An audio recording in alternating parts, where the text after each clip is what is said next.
சின்ன வெங்காயமும் சேர்த்துக்கலாம். கூடவே ஒரு அரை தக்காளி, சின்ன தக்காளி அப்படின்னா ஒரு தக்காளி சேர்த்துக்கலாம். அது கூட கொஞ்சமாக மஞ்சள் தூளும் சீரகமும் சேர்த்துட்டு தேவையான அளவு தண்ணி ஊற்றி ஒரு மீடியம் ஃப்ளேமில் 2லேருந்து 3 விசில் விட்டு எடுத்துக்கலாம்.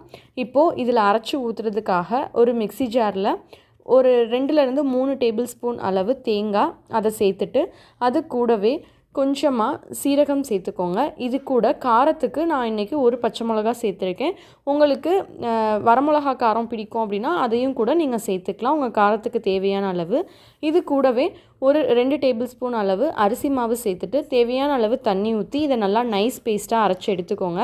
இப்போ பாருங்கள், பருப்பு சுரக்காய் எல்லாமே வெந்து ரெடி ஆகிடுச்சு. இந்த ஸ்டேஜில் நம்ம தேங்காய் அரைச்சி வச்சுருந்தோம் இல்லையா, அதை இதில் சேர்த்துட்டு தேவையான அளவு தண்ணியும் ஊற்றிட்டு நம்ம பருப்பு வேக வைக்கும்போது உப்பு சேர்க்கலை. ஸோ இப்போ இதுக்கு தேவையான அளவு உப்பும் சேர்த்துக்கலாம்.